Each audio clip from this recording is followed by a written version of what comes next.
Bonjour et bienvenue sur ma chaîne. Ça y est, le mois d'octobre est presque terminé et on va attaquer celui de novembre. Donc ce n'est pas un mois que j'aime particulièrement parce que je le trouve pas drôle du tout. Mais cette année, je vais essayer de raviver un petit peu tout ça dans mon bullet. J'ai choisi comme thème plutôt un style vieux carnet de grand-mère, un peu le carnet qui traîne et dans lequel elles écrivaient soit des recettes, soit des poèmes. Un peu ce genre de vieux manuscrits. Mais le plus simple, c'est que je vous montre tout de suite. Et comme d'habitude, vous retrouverez toutes les courses nécessaires pour réaliser le même bullet que moi en allant sur mon blog, où vous retrouverez ma boutique, dont je vous mets le lien ici et en barre d'infos. Pour ce mois de novembre, j'ai utilisé ce set de tampons, donc Field Journal, que j'ai vraiment utilisé tout au long de ce mois. J'ai aussi utilisé le set Émotions effeuillées avec ce petit message et le set Beauté automnale avec le gland. Donc ce sont deux sets que j'avais déjà utilisés dans mon bullet. Donc si vous avez fait le même bullet que moi, vous les aurez déjà. Mais je les ai vraiment utilisés que pour ces deux choses-là. Sinon, c'est principalement le set Field Journal que j'utilise pour ce mois de novembre. Vous allez voir que j'ai créé des petites étiquettes et pour ça, j'ai utilisé ces poinçons qui s'appellent étiquettes pour célébrer. Et là, je vais utiliser le plus grand et les deux plus petits. Les intermédiaires ne vont pas me servir. Je vais aussi utiliser un des cadres du set de poinçons qui s'appelle cadre décoré, donc celui qui a une petite bordure surpiquée, pour réaliser certaines de mes étiquettes. Donc vous voyez, ça laisse une petite surpiqûre sur la découpe. En termes de couleur, je vais utiliser deux pads d'encre, donc le pas de couleur café et celui brune dune, pour faire vraiment un effet un peu ancien, un peu rétro. Et je vais du coup utiliser mon Stampin' Right couleur café et mon gel signaux blanc pour donner des rehausses à certains endroits. Donc une fois que vous avez tout ça, vous avez tout le matériel pour le bullet de novembre. Je vais utiliser du papier craft. Donc c'est vendu en feuille A4 ou au rouleau. Vous prenez le papier craft que vous avez sous la main et je vais découper grâce au plus grand des poinçons un morceau de ce papier qui va me servir pour ma page de garde du mois de novembre. Donc là vous voyez, j'ai déjà fait des petits préparatifs parce que c'est plus simple, ça va plus vite que si je le refais directement à la vidéo. Mais donc il s'agit d'un monogramme en forme de N puisque c'est le mois de novembre. Et ce n'est vraiment pas très compliqué à reproduire. Mais je rappelle que ceux qui n'y arriveraient pas peuvent tout à fait décalquer un monogramme de leur choix et le reproduire directement sur le craft. Donc là, je repasse avec mon Stampin' Right couleur café. Et à certains endroits, je vais même épaissir le trait pour donner un petit peu plus de profondeur à la lettre.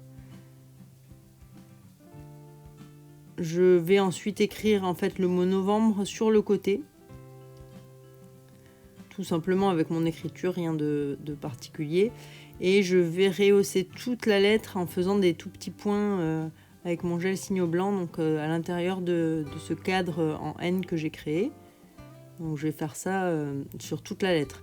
Et vous allez voir qu'en fait, dans mon bullet, ça va être un peu le fil conducteur. Il y aura toujours ce monogramme, enfin cette capitale qui va réapparaître toujours de la même manière et donc je les aurai préparés à l'avance, ce qui évite de perdre du temps pour que vous me revoyiez faire 10 fois la même chose et il faut simplement refaire la même chose. Alors parfois ça sera en plus petit mais c'est toujours le même principe, on crée la lettre et on remplit avec des petits points blancs à l'intérieur. Une fois que ça c'est fait, on va pouvoir tamponner. Donc là, j'utilise mes deux encres couleur café et brune dune. Et je vais tamponner aléatoirement. Donc autour, je commence par la couleur la plus claire. Et je mets, là c'est les petites fleurs que j'ai choisies en premier. Mais je les tamponne vraiment de part et d'autre sans vraiment de règles. Et ensuite, je modifie les tampons. Donc je tamponne avec maintenant cette petite branche et cette petite baie. Et ensuite, je varie aussi les couleurs. Donc une fois que j'ai fait toutes les couleurs claires, là où je voulais, j'en rajoute des plus foncés par-dessus. Donc là aussi, ça donne de la profondeur. Ça Ça permet d'avoir 2 niveaux de lecture de cette page de garde. Il y a un petit tampon avec une coccinelle que j'aime beaucoup, donc je le rajoute lui aussi. Et pareil, je remets quelques fleurs un peu plus foncées. Et pour donner un petit peu plus de vie à cette page, je vais faire des petites rehausses en blanc avec mon gel Signo, donc simplement sur les pétales des fleurs et sur les petites baies. Les petites baies, c'est facile, je suis simplement les hachures qui existent déjà. Et pour les pétales des fleurs, c'est un tout petit coup de trait sur les pétales. On ne colorie pas tout le pétale, il n'y a pas besoin.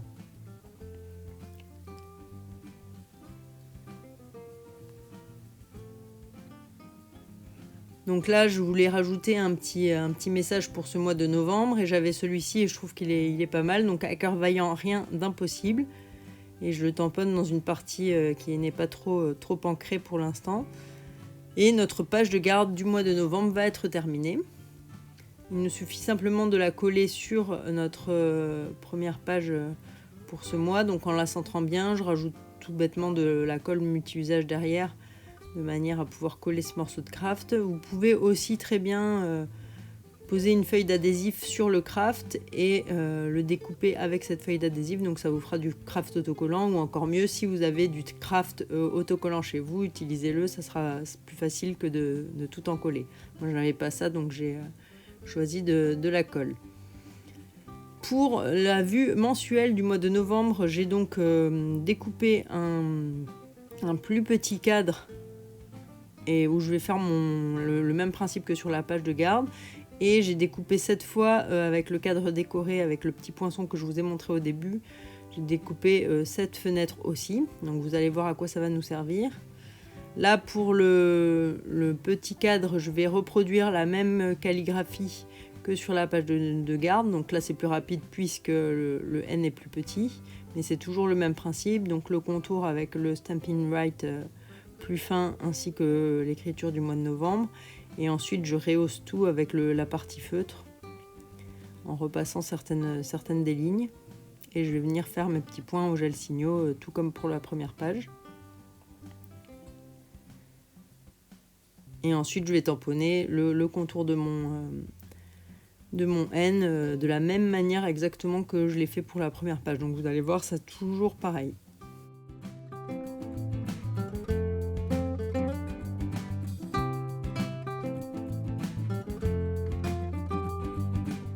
Concernant les petites étiquettes en forme de petits cadres surpiqués, elles vont me servir à noter le jour de mes semaines.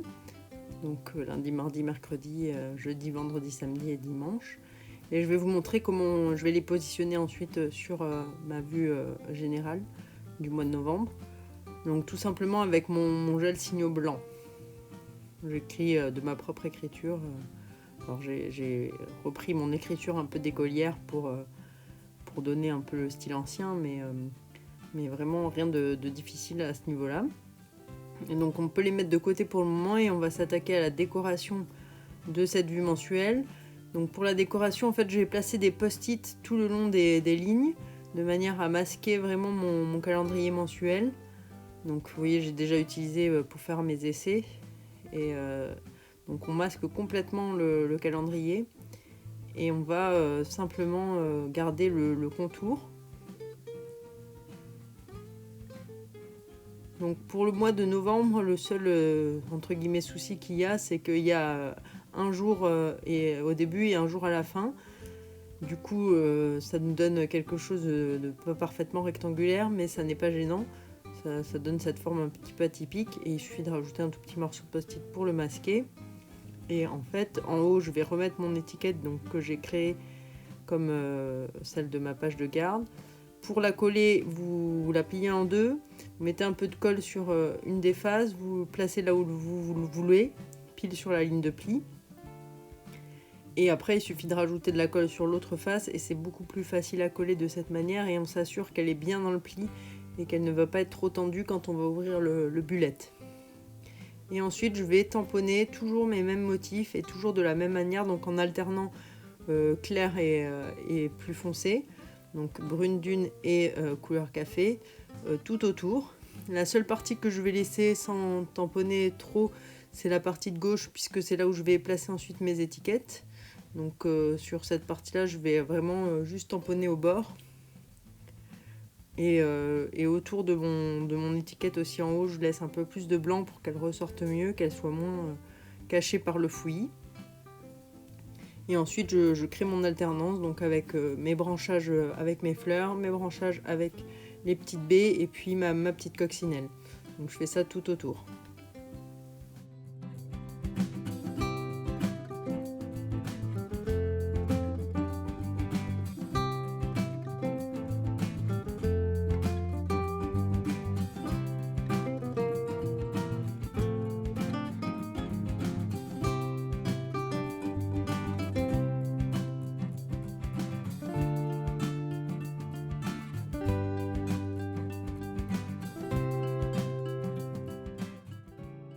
Alors une fois qu'on a tout tamponné, on peut retirer les post-it et je vais tout simplement placer mes étiquettes avec les jours que j'ai préparés à l'avant. Donc là encore une fois, j'utilise ma colle multi-usage et je vais les placer le long du cadre que j'ai dessiné à l'avance. Donc en essayant de faire en sorte qu'elles soient bien alignées les unes par rapport aux autres et par rapport au cadre, pour qu'elles soient le plus droit possible. Donc, et ça donne, je trouve, cet effet plus ancien au carnet avec cette, en fait, en variant les couleurs et puis l'aspect craft. Ça fait vraiment, je trouve, du petit cahier de recettes des grands-mères. Donc j'aime bien ce thème en fait du mois de novembre. Le dimanche, il va être un tout petit peu décalé puisqu'il y a ce fameux 1er novembre qui tombe un dimanche. Et oui, pas de chance cette année, ça ne sera pas férié. Mais c'est pas gênant, je trouve que le dimanche un peu plus décalé, sachant qu'en plus c'est un jour un peu à part où on n'a pas forcément grand chose à faire. Donc ça le décale un peu des autres et c'est pas vraiment gênant. Vous remarquerez aussi que le lundi 30 est lui aussi tout seul. Mais donc ça rentre parfaitement sur la page, il n'y a aucun problème à ce niveau-là. Et ensuite je repasse toutes les lignes de mon calendrier avec mon Stampin' Write couleur café et je vais écrire mes jours. Donc par rapport à d'habitude souvent je mets les jours en haut.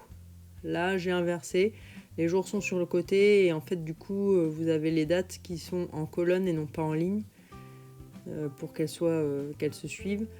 Je vais voir si c'est pratique à l'usage ou pas.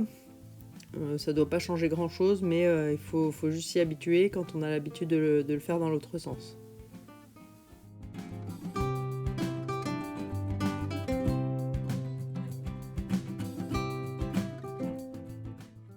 Donc voilà, là encore je vais gommer tous les traits de crayon qui pourraient apparaître. Donc si vous vous sentez à l'aise, vous n'êtes pas obligé de tout préparer comme je le fais simplement pour gagner du temps sur ma vidéo.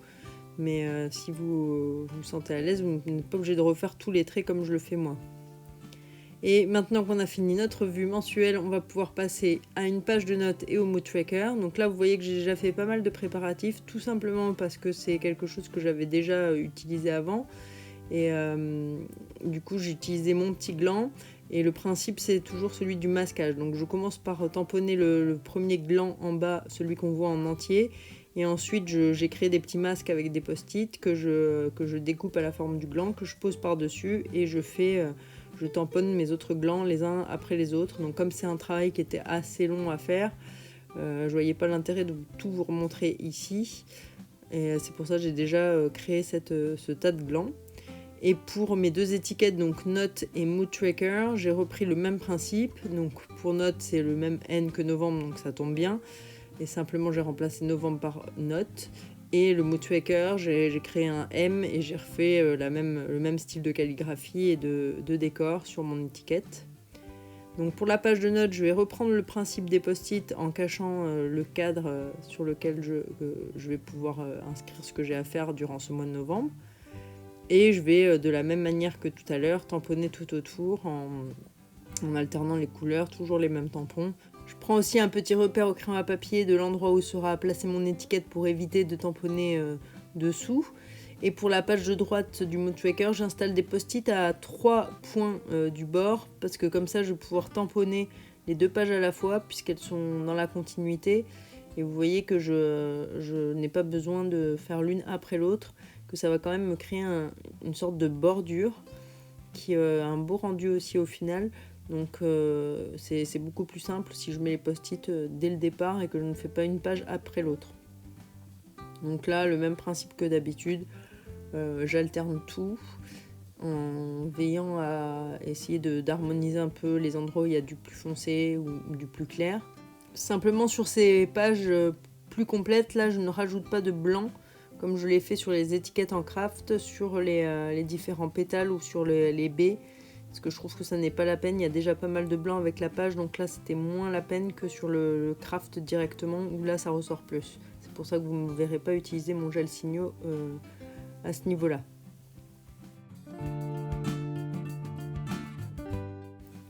Donc comme d'habitude, une fois que tout est terminé, on retire les post-it et puis on va pouvoir installer les deux étiquettes. Avant ça, je rajoute un tout petit peu de tamponnage sur le haut de ma page du Mood Tracker parce que là je sais qu'il n'y aura pas d'étiquette puisqu'elle va être centrée. Donc je rajoute du branchage un peu plus foncé pour vraiment donner l'illusion de branches qui tombent vers le tas de glands.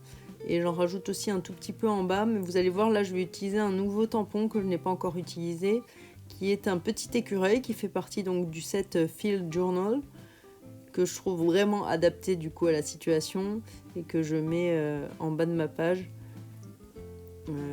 prêt à, avec sa réserve pour l'hiver, prêt à affronter le froid.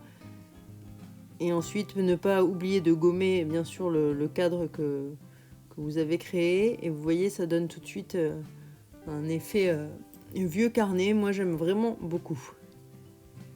On peut rajouter donc nos deux étiquettes. Pour l'étiquette de notes, j'ai choisi de la mettre en haut de la page et puis celle de Mood Tracker au milieu pour un peu enlever la symétrie et puis pouvoir avoir une répartition plus harmonieuse au niveau des couleurs et du craft. Donc tout simplement à la colle, là rien de nouveau.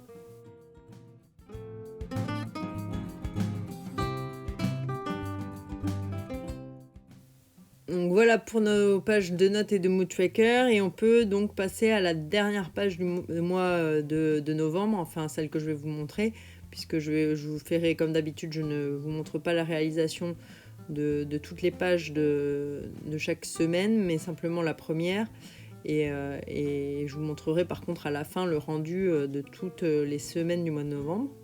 Donc là encore j'ai recréé une étiquette novembre comme celle que j'ai fait sur les autres pages. Simplement j'ai rajouté le numéro de la semaine. Donc là pour la première semaine de novembre c'est la semaine 45. Sachant que le 1er novembre fait partie de la semaine d'avant, mais bon, on peut, je trouvais ça idiot de faire une seule page pour un seul jour, donc je l'ai rajouté à cette semaine-là et je m'y retrouve très bien. Je regarde que très peu le numéro des semaines en fait, donc je le mets plus pour ceux qui l'utilisent. Et sachez que donc le 1er novembre fait partie de la semaine 44. Je remets des post-it donc autour du cadre que j'ai créé pour mes cases de jours de la semaine, et je refais le même style de tamponnage tout autour en alternant. Donc là l'avantage c'est que c'est plus pratique à tamponner c'est vraiment rectangulaire, donc j'insiste un peu sur les endroits plus blancs, je rajoute un petit peu plus de foncé. Et encore une fois là je ne vais pas utiliser mon gel Signo pour faire de rehausse. Comme je le disais tout à l'heure, il y a assez de blanc sur la page pour que tout ressorte, donc j'ai pas éprouvé le besoin d'encore rajouter avec mon gel Signo qui de toute façon ne ressortirait pas puisque le fond de la page est blanc. C'est vraiment pour faire ressortir quand c'est du craft.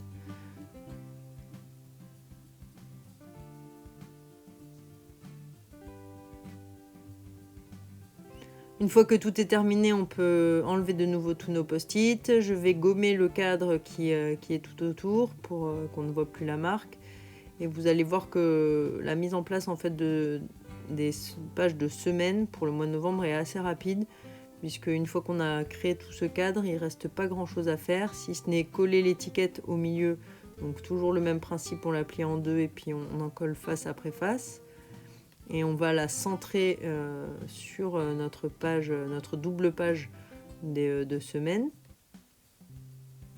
Et ensuite je vais créer des lignes qui vont d'une page à l'autre. Alors pour que ça soit plus léger et un peu plus aérien, j'ai choisi cette fois-ci de ne pas faire une ligne pleine, mais plutôt des lignes en pointillés. Et comme la première semaine, il y a du coup 8 jours, puisque j'y ai inclus le 1er novembre, et qu'elle finit le 8 novembre, on a forcément 8 jours, donc je crée en fait 4 espaces donc, de chaque côté, ce qui nous permet d'avoir les 8 jours, et je vais faire ça sur toutes les pages de mes semaines. Et vous verrez que la dernière case sur les semaines qui n'ont que 7 jours me servira pour une partie de notes, donc ça n'est jamais perdu. Et il y a quand même pas mal d'espace pour noter chaque chose pour chaque jour de la semaine, donc ça nous laisse vraiment l'espace nécessaire. Et tout simplement, après de mon écriture, je note quel jour de la semaine on est. Donc là non plus, j'ai pas rajouté d'étiquette pour ne pas alourdir la page. J'avais testé, mais je trouve que ça fait un peu trop lourd, ça fait trop. Il y a déjà beaucoup de choses dans le cadre, donc ça reste plus simple. Donc voilà, notre bullette du mois de novembre est terminée. J'aime beaucoup l'effet que ça donne avec ce mélange de craft et de blanc et des différents tons qui font penser un peu à du sépia tout en ces tons de marron. Voilà la vue générale du mois. Donc là aussi, on a quand même de la place dans chaque case pour écrire ce qu'on a à faire. Cette page de notes qui est assez grande, j'en ai fait des plus grandes, mais comme il y a une petite partie de notes ensuite dans les jours de la semaine, je trouve que ça suffisait largement. Le mood tracker que je pense que je vais colorier en 3 teintes de marron, du plus foncé au plus clair. Comme ça ne dénaturera pas la page, ou je rajouterai peut-être de l'orangé, je verrai. Et nos semaines, donc ce que je vous expliquais avec ce petit encart de notes en bas à droite qui remplace le 8e jour. Et comme la dernière semaine de novembre, il y a aussi 8 jours, ça tombe parfaitement, ça nous permet d'inclure le lundi 30. Voilà, j'espère que ce mois de novembre vous aura plu et que vous aurez aimé le faire avec moi. Si c'est le cas, n'hésitez pas à me laisser un petit pouce en l'air ou à vous abonner à ma chaîne. En attendant, moi je vous dis à la semaine prochaine et surtout, prenez soin de vous.